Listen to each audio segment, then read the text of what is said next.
Hey, what's going on, everybody? It's Monday night, and you know what that means? It means it's time to talk some Star Wars.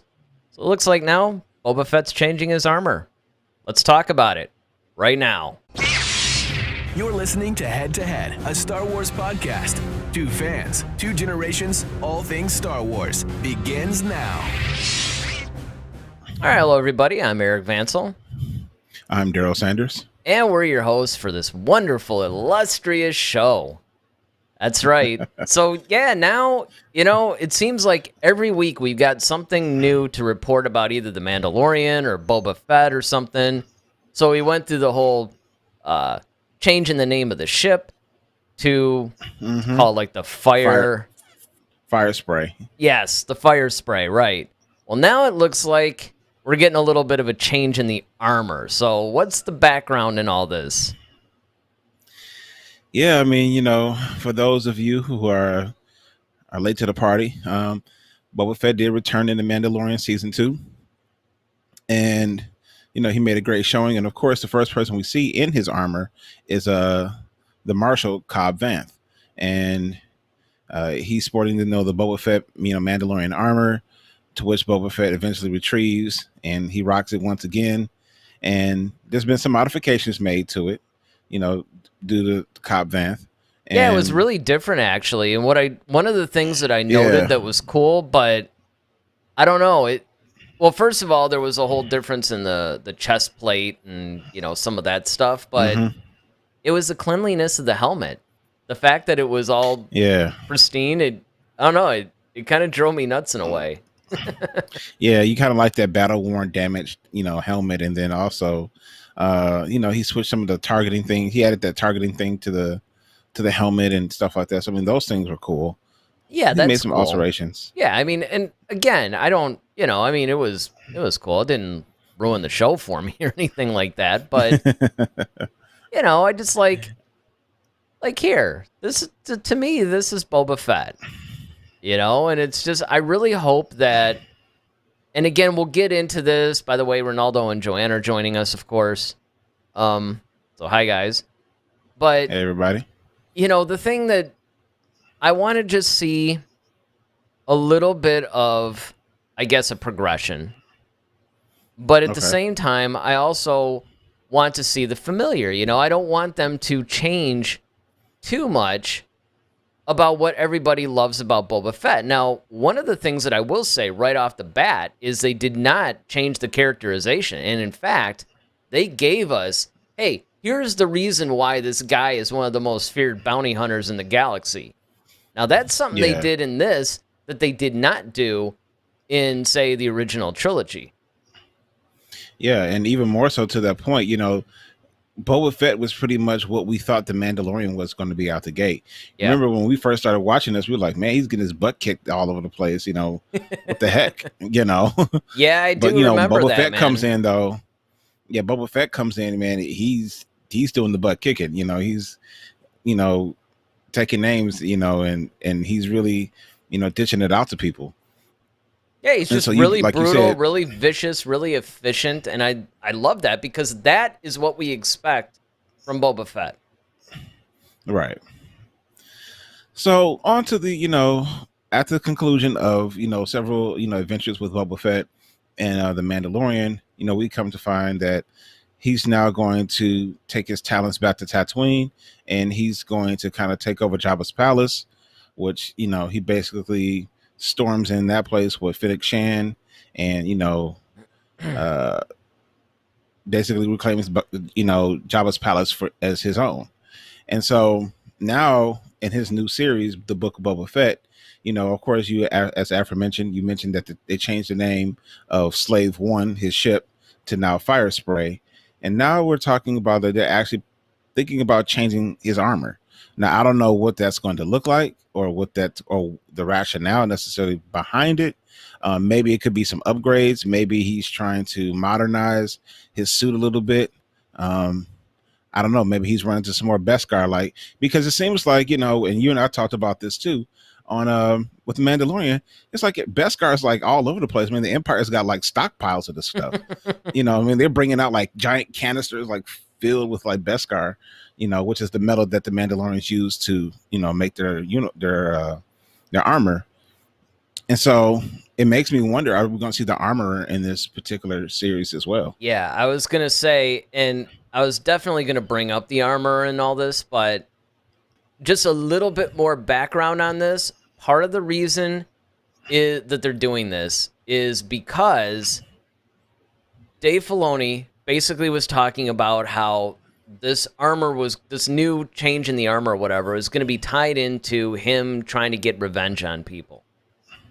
So that's the only clue that we really have about anything that's being updated or upgraded or whatever, because I thought the same thing. I mean, after all, this could be, you could easily just say a couple of sentences about this and go, all right, cool, tune in Friday when we'll, but but one of the reasons why I thought that this is worth noting is there's a couple of things that I want to frame our discussion around. Number one is a little bit of the speculation about what could be changing about the armor. Of course, that would be the obvious.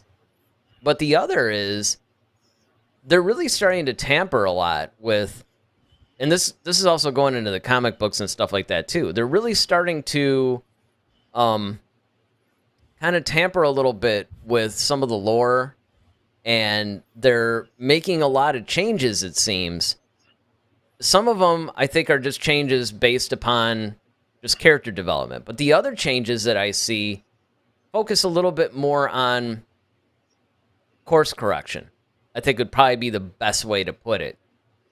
And that's not to say that I think that they made any serious mistakes in The Mandalorian or anything like that, but I think what they're doing is they're taking the temperature of all the stuff that's happening outside of The Mandalorian and where the fandom is at, and I think that they're trying to make appropriate changes, alterations, or even just establish some things that will more or less ensure that the fan base stays fairly happy. But at the same time, they have to be really careful about that, because as we've seen, even some of these really brilliant people who are involved with Star Wars, because everybody, like, I'll give you an example. Everybody talks about the sequel trilogy, and everybody forgets that some of that was co-written by Lawrence Kasdan, who co-wrote The Empire Strikes Back. So you even have people that were, really important to the original trilogy here. Now they're even making missteps because nobody seems to know what the fan base wants. So before we dive too far into this, let me get into a couple of chats. Ronaldo basically says, what would your reaction be if it was an Iron Man type of armor? It wouldn't fit if you ask me. And the reason why he says that is because Boba needs a powerful armor, but he also needs to be able to do his brawler type moves. Yeah, I wouldn't. I mean, I don't think an Iron Man thing would suit Boba Fett, and I think that will, of course, once again take fans out of it. He needs to be in Mandalorian armor. That's Boba Fett. However, I can see him making maybe some color changes. Maybe he can make some upgrades to his current armor. Maybe he might, do some things almost like rip off some things that Din Djarin has, put up on his armor.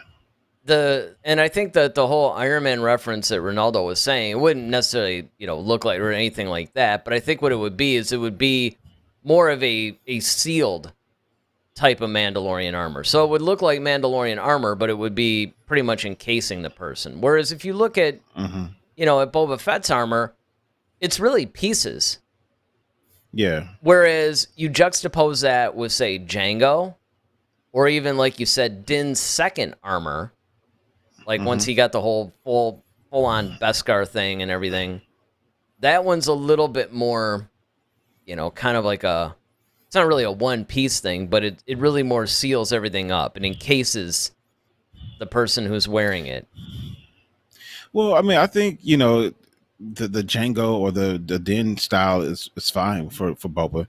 I don't think it would limit his movement or mobility. I think it would actually protect him more, and that's the thing that and that's the thing I loved about the beginning of The Mandalorian was that, like, his whole, he kind of started off looking like Boba Fett in a way, because it was all kind of like, you ever seen like those cars where people, been car wrecks, and they missing a door, so they just grab a door from a junkyard and Yep. stick it in, doesn't match the rest of the paint of the, Mm-hmm.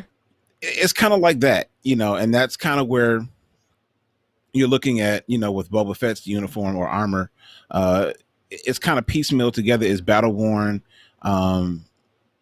However, I think now, if he's going to be the head, or the, if he's trying to, start up his whole bounty hunter cartel or guild, or whatever, then he needs to look the part. I think he's trying to reinvent himself and bring him back into this modern times, because like I said, he's been gone away for like 6-7 years, and that's the thing, is like, access to Beskar has been scarce, and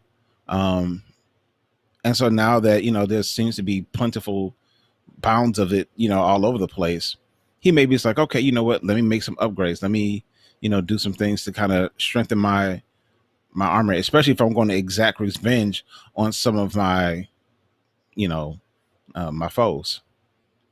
Well, and I think that in addition to that, I think that the other issue that you have to look at is the reaction that you had when you first saw Jango. It was kind of like, oh, it's kind of like Boba Fett, but with this more sleek one-piece type of uniform armor. It wasn't so, like you said, kind of a piecemeal together kind of a thing. So pretty much there's a couple things that, Joanne asked. She says, why change his armor, and does his armor define him? And I think the answer to that would be sure. I mean, in the same way that any of the outfits, I mean, Han Solo with his vest and white shirt, Darth Vader with his, pretty much his armor and suit, the Emperor with his robe.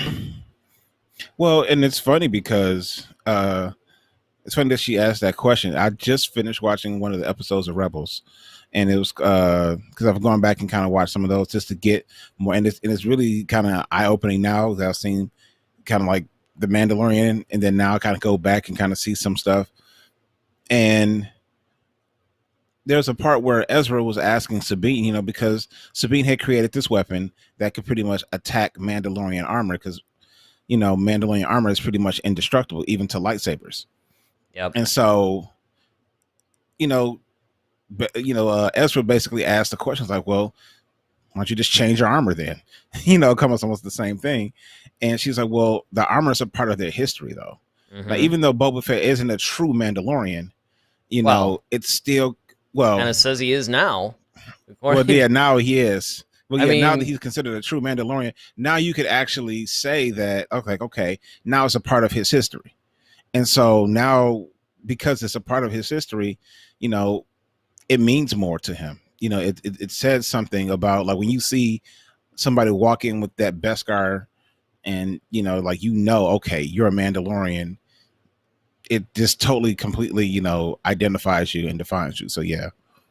Well, and I would go on to say that, so there's the way that I would say anything defines, Iron Man's armor defines him. Superman's suit defines him. It's not so much that it defines them as it represents them. I think that would probably be the better way of saying it. Now, of course, within universe, there's functionality too, because Vader has a suit that keeps him alive. Obviously, stormtroopers are very identifiable, and their armor serves a very utilitarian purpose. It protects them, in theory, anyway. More or less. It doesn't.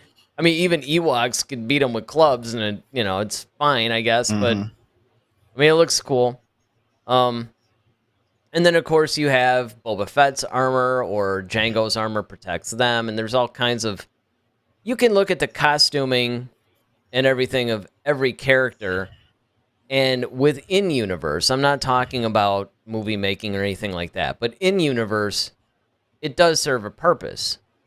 And because of that, and because of that look, and they're putting their own personality into it, I think that, yeah, it's safe to say that it basically defines the character. But again, and it's it's tough too, because as we go into a lot of these discussions, and I think about this every single week that we do this, especially because we've been concentrating a lot on, we've been getting away from the films and we've been really concentrating on the TV shows now. Mm-hmm.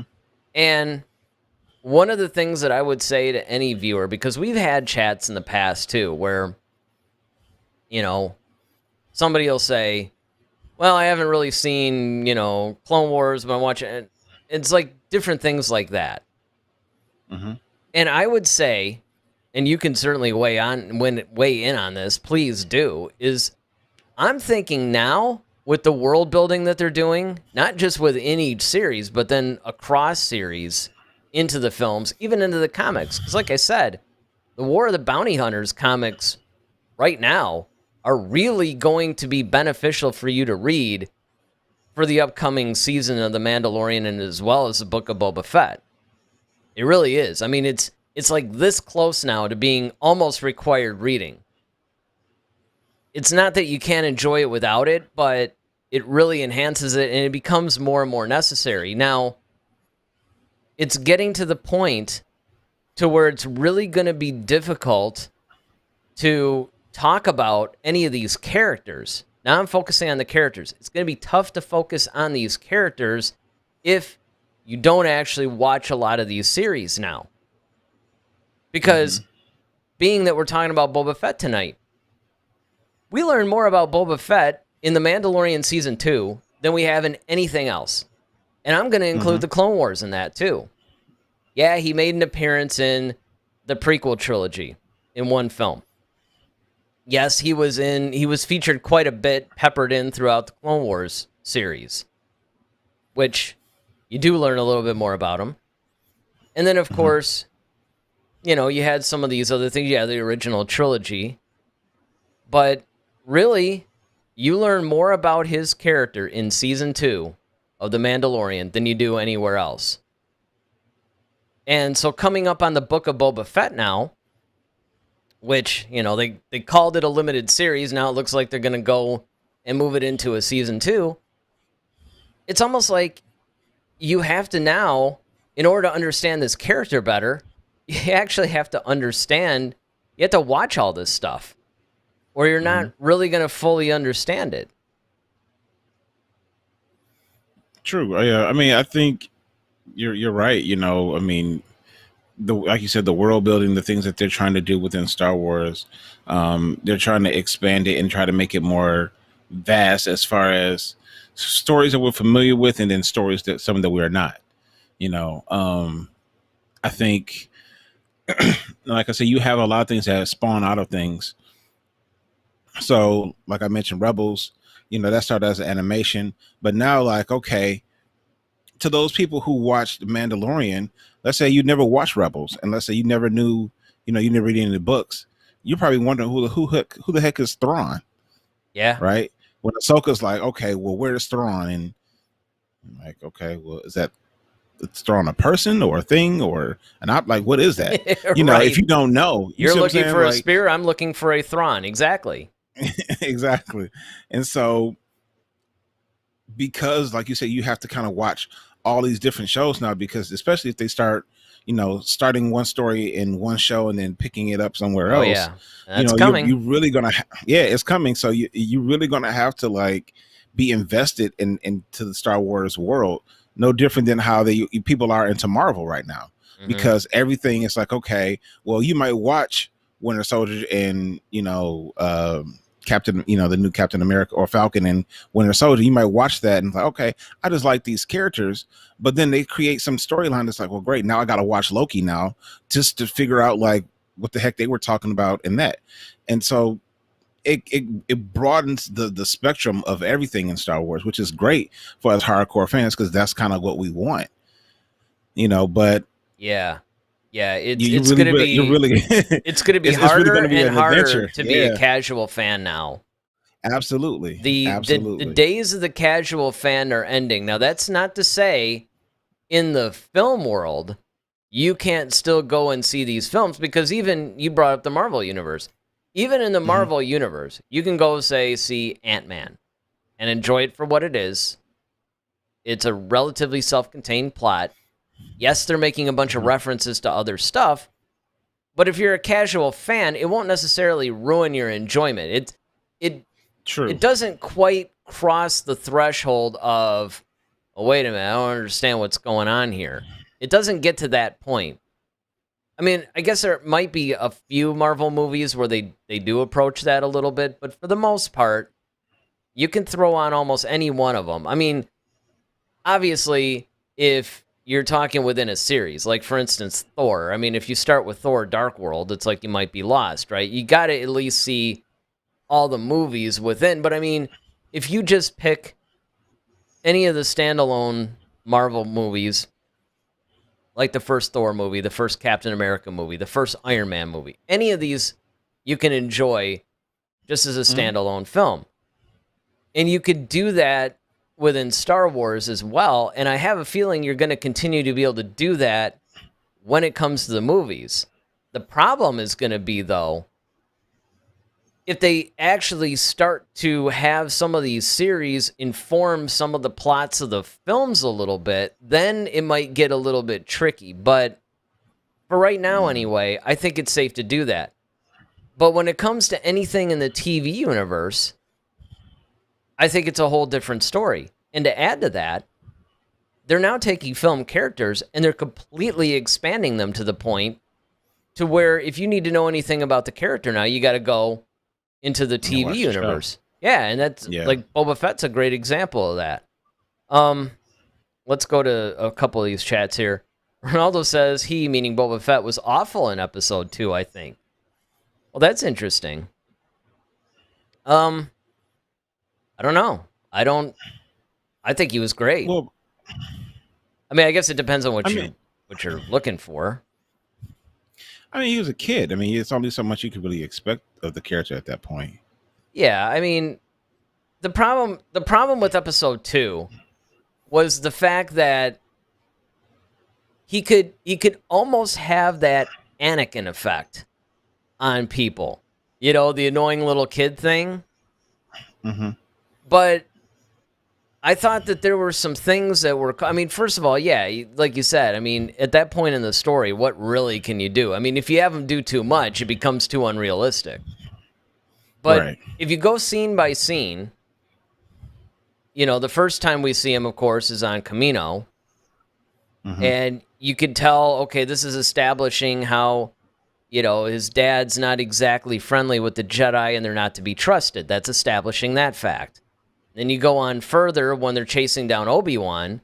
What I really loved was, you know, when Boba's like, "Oh, get him, Dad," you know, that kind of thing. It was sort of like, you could see the kid had a little bit of a violent streak even then, and it was establishing that. And then you go further on, and after he sees Mace Windu kill his father, and, you know, that scene where he's holding his helmet up and he's kind of putting his head against it. I mean, I get the fact that maybe he didn't do enough, but I mean, I don't really think there was anything in that film that would ruin his character as a kid. Well, not only that, but I mean, you got to also think about, like, it was just to introduce and show, it's to reference something. Now, to your point that you just made not too long ago, about how things start off in the films and finish on television. Once again, Boba Fett's another great example because, of course, we saw him in the original trilogy, and then we see him picked up in The Mandalorian. But we also see, okay, young Boba in episode 2, but he's picked up in the Clone Wars. Yeah. And see, that's where you get the evolution of Boba, because now you see him with Aura Singh, Bosk, you know, you starting to see, like, okay, his hatred for Mace Windu. You start to see, like, the growth and evolution of Boba as far as him being resourceful, his stumbling blocks as far as becoming a bounty hunter. You see him in the academy about how he was able to blow up all those ships just because of the teachings that his father gave him. He was like a standout student, but he was still like that bad little kid, so you can see this kid he has an edge to him. And the only thing he wants to do is get back at Mace Windu or the people who caused him the most harm, which makes sense. And that's why I love that they're bringing it full circle for Mandalorian now, because that's the whole reason why he's changing his armor, is because he wants to go after the people that wronged him. And of course, the only Jedi around is Luke Skywalker. And guess what? Guess who knocked him into the Sarlacc pit? Yeah, well, but of course it wasn't it wasn't on purpose. And actually, it wasn't him anyway. It was actually Han. Han's the one that accidentally hit him with the stick and activated the jetpack and gave us that horrible slapstick moment. Boba Fett, where? So let's do some more chats here. Ronaldo says, "Did Boba make any modification to his armor in the EU? I don't remember." I don't think he made any serious modifications to his armor. Again, you start his whole journey in, I think it was like Tales from Jabba's Palace or something, and that basically depicted how he got out of the Sarlacc pit. Mm-hmm. And then he popped up, depending on the books, he popped up occasionally, even to the point to where he was almost friendly with Han Solo at that point. They kind of became, at one point, almost uneasy. They weren't really friends, but they were kind of cool. And occasionally, like, Han could call on Boba to do something. I don't remember any instances where he actually, or reading about where he changed. 'Cause you got to remember, man, it's been like 20 years since I've read. The last expanded universe novel that I read was probably like 11 years ago. So, I don't know. Yeah, I mean, it makes sense that, Han and, of course, you don't like being frozen in carbonite, of course, but he understands because, Boba Fett being a bounty hunter, he's just doing his job that he was paid to do by the Empire. No different than how he was paid a job as a smuggler. It is what it is. He kind of knows, you kind of know the risk of the game that you play, and it's kind of like, all right.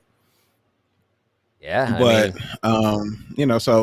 but what I'm really interested and curious about is, what modification is it going to be? The color? Is it actually going to be? Well, the problem is Death Scar, or is it going to be like technical advances? I'm going to say, well, it's probably at least the latter two, because Filoni made a point. And first of all, this is confirmed, by the way. This is not rumor. This isn't like some of the stuff we've been covering over the past couple of weeks. This is straight up out of Filoni's mouth. Boba Fett's armor is going to change. And it's going to change because of the revenge that he wants to get on various characters, because that's what this whole thing is going to focus on a little bit. So you have to ask yourself, well, what changes could you make that would fit that task? If you're going for vengeance, obviously bulking up your protection, in other words, making it more armor-ish, would probably be your first step. So Ronaldo says, it's got a lot of stuff here. I don't think it'll be that hard to be the casual fan. Or that hard to the casual fan. They can make the story in a way that you don't need to see all the series. At least that's what I think. And that's true. And depending on how they handle it, maybe. But look, you can clearly see that even from the discussions that we've been having, it's really hard to talk about some of these things without referencing other series. Mm-hmm. You can't, and again, let me stress this point.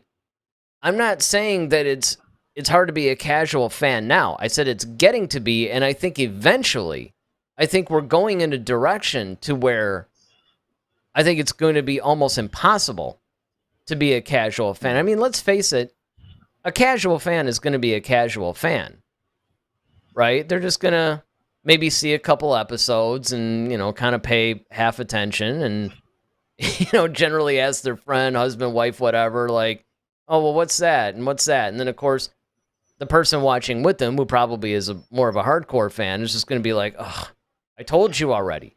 It's, and then they're going to explain the plot to the person. Kind of like what we all do with the Star Wars movies. I mean, we've all been there. Do you think, okay.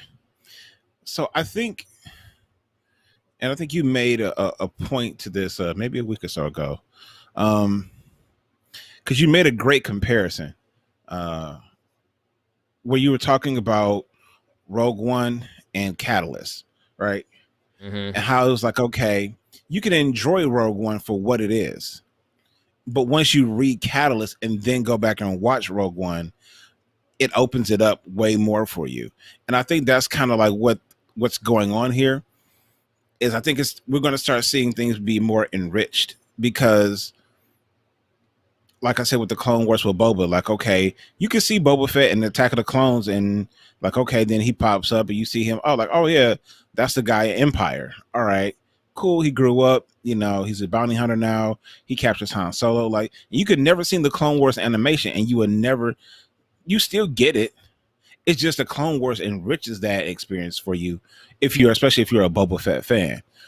So I think that's what's going to happen with Book of Boba Fett. I think a lot of these shows are going to really just enrich certain characters that we all kind of grew to love, especially growing up. Because I know you're a huge Fett fan. I thought he was cool, but I really wasn't a Boba Fett person like that. I didn't understand why everybody was just like, oh, Boba Fett, because he didn't do anything, But it's a Phasma thing, man. He just looked really cool, and he was. You know what it was? I'll tell you what I think it was about Boba Fett where everybody went crazy. Besides the fact that he looked cool, I mean that was, first and foremost.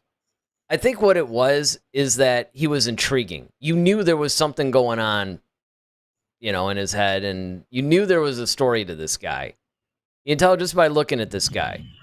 There's something about this dude, and I want to know more. That's what it is. Well, Vader pays special attention to him. That too. He walks up to him. He's like, "No, disintegrate." Like, I know you. Like, hey, and the fact that how he, Han Solo from A New Hope and even in part of Empire, he's always been this sly, crafty slickster. Always been able to get out of stuff, and no one's really been able to outfox him really like that. However, Boba Fett seemed to be one step ahead of him when he knew that trick of, all right, he's probably like attached to the ship, to the hull of the ship, waiting to float away. And Boba Fett just kind of trailed him, and this was like, okay, this guy knows what he's doing. So, I mean, I give him that, like, don't get me wrong. Well, but I just didn't understand why he was so feared. I mean, you basically actually, in a lot of ways, hit the nail on the head. He is the Moriarty to Han Solo's Holmes. He's the arch enemy. So he's basically to Han what Vader is to Luke, kind of. I mean, even though you got the whole father relationship thing, and that kind of complicates things. But basically, it's kind of that arch nemesis. It's somebody, and so of course, like Batman, Joker type. Yeah, exactly. Yeah. And so for somebody like me, who Han Solo was my favorite character, here's his enemy. Here's his Darth Vader in a way. That made you want to know more too, because the entire first two movies is, well, I got a price on my head. Well, I got a price on my head. Well, I got to pay Jabba because I got a price on my head. And it's like, okay, man, number one, we get it. Thanks for pointing that out. But it obviously worried Han, and Han doesn't seem to worry about very much. And so the fact that Boba, like you said, you saw all these other bounty hunters, even in that scene in Empire Strikes Back, which I think even strengthened things, because there's a couple of things there. Number one, out of all those other bounty hunters, this Boba Fett guy is the one that you got to watch. Vader. And Vader paid attention to him. And then he goes up to him and is like, hey, no disintegrations. And then, on top of that, through the whole thing, Boba Fett seemed to be kind of like Vader's right-hand man almost, for a little bit of that film. Yeah, and he's also the go-to. Cloud City. Yeah. And he's the go-to. And even in the current comics, like with this War of the Bounty Hunter thing, Boba Fett is kind of like Vader's guy. If he needs something done that's sort of, that's by a bounty hunter, he's the guy. Goodness, there's a lot of chats here today. That's not a bad thing, by the way. So Ronaldo says, I mean, Daniel Logan did great with what they gave him, but the direction given to him and the rest of the actors wasn't great. Well, yeah, I mean, we all know the problems of the prequel trilogy. Right. But again, what I'm looking at more so is there's a certain, there's a woodenness to the acting and all that stuff, but the reason why I can look past it, it's harder to look past where the characters were created in the prequels. But for something like Boba Fett or Obi-Wan or anything like that, you're almost looking past all the deficiencies of the filmmaking. All the, okay, the direction wasn't great and the acting was a little stiff. You can look past that because what you're actually seeing is the advancement of fantastic characters and a great story. And that's what I think separates the casual fan from the more hardcore fans, is that we're filtering that out. It's not like everybody's got, the whole rose-colored glasses, like, oh, Star Wars is great and all this other stuff, like what a lot of people accuse us of. It's just that if you're that invested in the story, I think that we can overlook certain things that maybe the more casual fans can't. And that's what it comes down to. He loves Boba Fett in Clone Wars as well. So now Joanne says, I'm a Star Wars fan, but I want to get to the point where I can talk about it like Ronaldo. Well, it's kind of like, and we've actually said this on a number of shows, and this is actually the point of this part of our discussion here. It was unplanned, but this is a fantastic discussion that we're having about this, is because, again, it's going to be harder and harder to be a casual fan for a number of reasons. In addition to the ones that we've already outlined earlier in the show, it used to be that you just had the 3 movies, and then you had 6 movies. And there's a limited amount of characters, and you could basically, it was real easy to follow what was going on. And you can get into it, but you're mostly at this point getting into backstories and other stuff like that. But now, there's a lot of stuff. Yeah, it's a lot more content now that where, and you make a very valid point. So, when you have the films, you just knew like, okay, I have these films I have to watch and then I'm good. I'm done. Where now you have, and, you could maybe say like, okay, maybe books or comics might have exposed some people, but, by and large, it wasn't that big because Star Wars truly lived in the film world. But now once you start moving into television, when you start having like, okay, various animation shows, just the Clone Wars alone and Rebels, right? You got all these new characters birthed just out of those 2 shows. I mean, the whole crew of Rebels is brand new. Kanan, Ezra, Zeb, Hera, like those were all brand new characters to us. Sabine, right?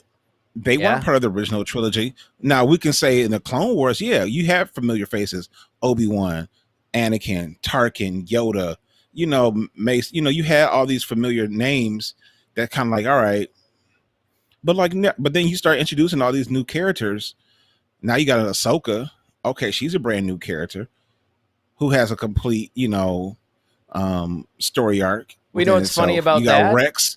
It's kind of like Bad Batch, all of them. Right. Well, and then when you go into Rebels, like you said, when Ahsoka comes, you're like, oh, Ahsoka, a familiar character finally. Well, she was brand new in the Clone Wars.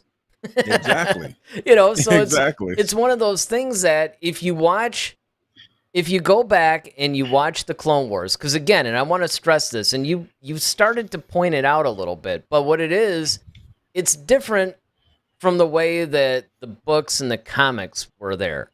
Right? You did have the films, and then you had this whole expanded universe. But number one, Lucas never really canonized the expanded universe ever. Right. He canonized parts of it by maybe bringing it into his films. But he basically said, look, this is kind of like a fun little alternate universe world. They can do whatever they want within reason. My movies and anything I do, like the Clone Wars, because Lucas was doing that at the time. That's canon. That's real. That's legitimate. This is what the characters are actually doing. So now, though, everything counts. And so now you have to watch all this stuff if you actually want to keep up with it, because they keep making references. If you basically had The Mandalorian and all they did was reference the original trilogy and just created their new characters from there, Grief Karga, Cara Dune, all these other people, right? Gideon, you're right. Mm-hmm. Yeah, Moff Gideon, all these guys. If you just had your new characters and now I'm following this show, and again, you could be a casual fan and do that because as long as you kind of know a little bit about the original trilogy, you can follow The Mandalorian okay. Now you're gonna wonder who this Ahsoka person is. You're gonna wonder who's this Thrawn they're mentioning, like you said earlier. But you can get past that because they somewhat explain that a little bit in the actual show. So you can do that. But you might be a little bit lost at times. And as time goes on, these shows are becoming more and more interwoven. And it's going to be harder and harder not to do it. And I mean, I get it. Not everybody has time. But it's not like you really have to invest a ton of time. It's not like you have to sit there and go, you know what? I'm going to binge the entire and spend all your waking hours doing it, or the point to where, your kids are wondering where their parents are, or, suddenly your brother or sister is taken off and, they're reporting you to missing persons because you haven't been seen in a while because you're locked in a room watching all this content. Nobody's suggesting that. But what we are saying, though, is taking a little time when you do have time, start to actually watch this stuff. Now, of course, it's easier. When you and I did it, the Clone Wars came out. The first 2 episodes or whatever, they kind of put into a movie and showed it in a theater. And then we watched it. If you watch this stuff in real time, it's easier. But I would say that if you're a fan of this franchise and you're like, man, you know what? I can tell I'm missing something. Or, I really wish I could talk about Star Wars the way everybody else you guys are talking about Star Wars. Well, you got to watch the content, man. I mean, that's just kind of what it comes down to. Always going away. Yeah, it's kind of like if I wanted to start, talking about Harry Potter with the hardcore Harry Potter fans, man, I'd have a lot of homework I'd have to do. I mean, sure, I read the first 4 books and I saw all the films, but that's not going to get it with these people.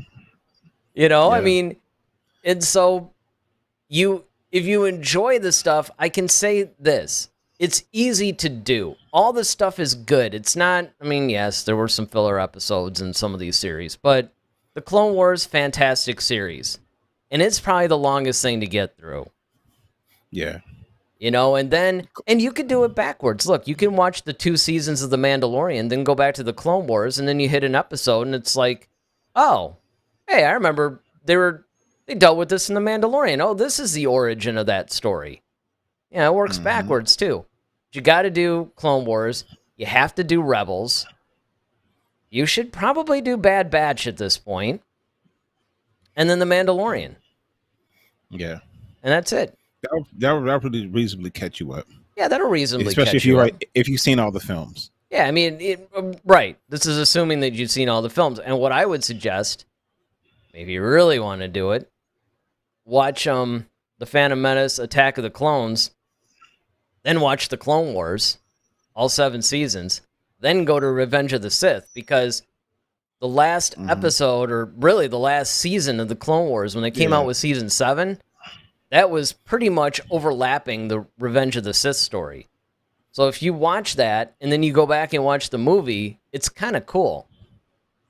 And then you watch, Solo. Then I would watch Rebels. Then I'd watch Rogue One. Then the original trilogy. And then you can watch The Mandalorian. By then, the Book of Boba Fett will have been out, because you'll be watching like 100 hours of content. But again, that's one possible. That's kind of if you want to do it more chronologically. But, the original trilogy, or you could really at this point say the 6 films. I won't count the sequel trilogy yet because nothing has come close to that or after it yet. It will. The Rogue Squadron movie is supposed to take place after it, so, but that's a different conversation. All you have to do is, if you got the 6 movies going, go ahead and watch whatever else you want. Because you could actually watch Rebels first if you wanted, for instance. Because there are some references in the Clone Wars, and sure, when Ahsoka comes up, you're going to be like, who's this? But you can... It's more enriching maybe if you saw that first, but you don't necessarily have to. Because as long as you know where it's fitting in the timeline, that's the key. That's where the key is. As long as you know, well, okay, Rebels is like, 3 months before Episode 4 or something. And The Mandalorian is 6 years after Return of the Jedi. As long as you know stuff, like basic information like that, you can watch this stuff, and then you'll be able to talk about it. And again, it's not like you have to take extensive notes. I mean, how many times have we been up here going, yeah, what's that character's name again? We can't even talk about Star Wars like Ronaldo sometimes. Well, I mean, that's why, like I said earlier, I went back and I'm watching Rebels, certain episodes of Rebels again, because there's storylines that are connecting that I'm seeing like, oh, okay, or I've forgotten about, and I'm like, oh, right. Yep. Oh, absolutely. It's like, okay. And sometimes they seem like brand new episodes. Like, did I watch this one? I mean, that's just how I did that with the Clone Wars. And you know what? You're right. I probably should watch Rebels again, because now with all this content that's come out, it's like, oh, yeah, okay. Especially like before, like with Mandalorian and Boba, like that whole era, because like you said, that's gonna help us when Ahsoka comes out, and. Well, it could help us when The Mandalorian Season 3 comes out, because as we've speculated, they got to deal with the whole Mandalore thing at some point. Yep. I mean, you got Bo-Katan, and that's another thing. Bo-Katan pops up in The Mandalorian, you're like, okay. Again, they explain kind of who she is a little bit, but if you've seen the Clone Wars, you really know who she is. Then you're excited, definitely. Like us. We're like, oh, I can't believe there's a live-action Bo-Katan out there. Mm-hmm. So I mean, and then even in Rebels, yeah, because they just dealt with this whole thing about when she actually became the leader of Mandalore, when Sabine actually gave her the Darksaber. So I just finished that episode yesterday, and I'm like, man, okay, so now because we were always wondering, like, at the beginning of the first season of Mandalorian, how did Gideon get the Darksaber from Satine? I mean, not Satine, from Bo-Katan. Yeah, exactly. Now that's a question you will not have if you haven't seen it. If you haven't seen it, you'll be like, oh, it's a pretty black sword. And you just basically are like, all right, I don't know what this is. A lot of my friends that are into it are completely freaking out right now and need to be institutionalized. But and then they explain in season 2, they give you a little bit of the backstory about the Darksaber. So, I mean, there's enough there that you can enjoy the series. Like, if you just watch The Mandalorian, so Ronaldo says, I know a guy that hadn't seen any of the Star Wars movies, but he saw The Mandalorian. He had no idea who Luke was. Wow. And again, everybody's losing their minds. Now, I will say, I mean, from a cultural standpoint, around the world. Yeah. I remember dating this Romanian girl and actually going over there, and she had a poster of Luke Skywalker. I mean, it's just like, wow. This really shows you how much this translates. Yeah, man. I mean, Star Wars is kind of, now granted, in China it's a little bit different, because they had actually censored, like they never released the movies in China. But then they started releasing the sequel trilogy in China, and everybody would point out, oh, well, in China, the movies aren't doing that great, blah, blah, blah. See how terrible the sequel trilogy is. And here's a perfect example. Keep in mind, these people have never seen episodes 1 through 6, and then you drop 7? Can you imagine? I mean, granted, you could kind of enjoy it for what it is, I guess. Yeah. But come on. Yeah, you'd be completely lost, man. You'd be like me watching Dune. I'll never forget when I watched the Dune movie. Now, again, and I know I brought this up before, there's a documentary on YouTube about it, by just how jacked up the whole filmmaking process was, and no wonder it was such a confusing movie. But I mean, it was really confusing. Now they got the new one coming out. Hopefully that makes a lot more sense. But, I remember watching that going, I have no idea what this is. Ronaldo says, if you watch Clone Wars and then Episode 3, Order 66 feels like the Red Wedding. It's a Game of Thrones reference. It's really cool, and it is. It is, and that's the thing that's really kind of sweet. And actually, I mean, if you wanted to get really super wild, and I'm sure somebody on YouTube has done this already. In fact, I know they have because I remember reading references to it. I think somebody on YouTube posted Episode 3 with the Clone Wars stuff spliced in. Spice into it, yeah. Yeah, to actually put it kind of like, so, you might finish the one scene. Yep, and then it would switch to like Ahsoka and Rex or something, but then pop back to, and that would be awesome. But again, I mean, and that's very much relevant. It's kind of like we sit here and we talk about things like Boba Fett getting new armor, and most people would be like, so okay, does anybody really care? Does it really matter? And again, to a casual fan, you have to look at it from both standpoints. Number one, it's kind of that whole, are you really that deep into this? Does this really matter?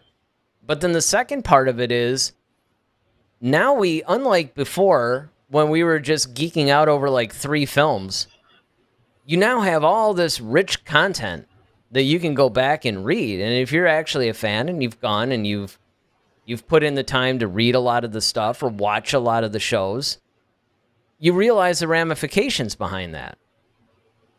But on something like this, and this is why it's kind of a big deal and we wanted to cover it, this guy's armor's been iconic for like 40 years or something. Mm-hmm. And now, you're going to change it. And again, some of the stuff is just a reaction to the times we live in, but this apparently is more story-driven. It's more of a story-driven reason, which I find kind of interesting because again, really the only speculation that we can give is because it's kind of like Friday's show. We have so little information. When we were talking about 2 movies a year, well, okay, we spent all this time on Rian Johnson because we have a template, right? We have The Last Jedi, and we know, okay, he's going to do a trilogy, and it's not going to have anything to do with anything. There's something upon which you can base a discussion. And then we get to the other 3 people, and I'm like, okay, well, could be this, and okay, who's next? But if you understand a little bit about what else they've done, you can then try to figure out, like when we talked about Taika Waititi, it's like, well, obviously, if you look at his style of filmmaking, these are the possibilities. And it's the same thing with Boba Fett. When you look at Boba Fett, I mean, the guy just spent all this time trying to track down his armor. He's not going to change it that drastically. I don't think it's going to have a big different look. But you never know. Yeah. I just think that, I think it's going to be a slow progression of him changing his armor. I don't think it's just going to be like out the gate, but I think it's going to be like a slow progression. Like maybe about 4 or 5 episodes in, maybe he might decide to, all right, start working on it or something like that. Well, and you brought up the armor earlier, and I meant to kind of jump on that a little bit more. I wanted to do it earlier, but we got on the whole Star Wars content casual fan thing. I would not be surprised if the armor does play somewhat of a role, because they were interviewing her about Gina Carano not being in season 3. And it almost seems to me like she might pop up in season 3, which would make sense. And that would lend well, I think, to the Book of Boba Fett. I think that if, she's in this series, he's trying to get either modifications to his armor or perhaps a bunch of new elements to the armor, which is what I think. Yeah. then it would definitely make sense that she would be in it, and I would like that too, because it would also tie the two series together. I mean, more than they have. I mean, you have Fennec Shand, who was introduced in The Mandalorian, but going to the point we were making earlier, then she popped up on The Bad Batch. So they're obviously trying to tell a greater story, and I think that when we're talking about what Boba Fett's new look could be, I think that you can't just look within the character himself or maybe even what we saw in The Mandalorian. I think you actually have to look saga-wide, franchise-wide to get the answer. Because more so than at any time in the history of this franchise, they have literally been making a concerted effort to tie everything in all at once. Like the stories, like I said, you got this Book of Boba Fett thing, which is tying into The Mandalorian, which will then spin off to Ahsoka and Rangers of the New Republic. It's tying back into The Bad Batch. It's going into the War of the Bounty Hunters comic books. It's being brought up occasionally in some of the books. I mean, you definitely have this just completely huge story that it seems like they're trying to tell. Now, Ronaldo, before we get to your thing, he says, do you mean Gina Carano will be in Season 3 or the character of Cara Dune played by another actress? No, she won't be. What I was saying was the lady that played the armorer was addressing Gina Carano's absence. So that tells me that she's still somehow involved in the friend. I mean, granted, they could just be asking because she worked with her, but that's kind of a random person, though, you know? Hey, let's ask the woman who played the armorer. I mean, did she even have any scenes with her? I don't think she did. I mean, she may have, like, when they were trying to get out of that thing and get out, yeah, and IG-11 kind of melted himself down kind of thing. She might have been in there, like, when they were... Because I remember they met up with her on the way. Yeah, so, she said she was going to hold him off while... Yeah. They kind of got a head start. So, I mean, I think she was there. But that would be about it. So, it's kind of weird that they're asking her opinion. I mean, unless because she's a woman. And they just want to get that female perspective. She's a female cast member. So, yeah. It's going to be a really interesting ride. Let's put it that way. I'm really curious. Then Ronaldo goes on to say, oh, I get it. I hope at least the character appears. Won't happen, but who knows? No, they already said that they're not going to recast her. And in fact, that was when they were talking about, and I think we did a show on this too, where Hera might be the main feature of Rangers of the New Republic instead of Cara Dune. So, Hera, not Cara. But yeah, I mean, this is going to be, I think, really interesting. And I'm so glad. I mean, if you guys think about it, we're only like 3 months or something away from the Book of Boba Fett's release. Don't have that long to wait. Now, we got a minute to wait for Season 3 of The Mandalorian. I think they're now just shooting it. Mm-hmm.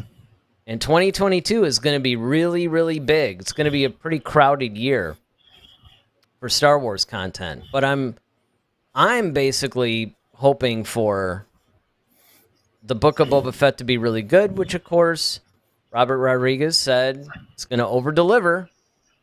So we'll have to see. Yes, sir.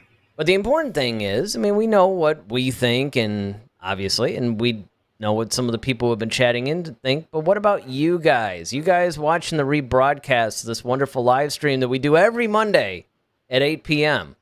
What do you think?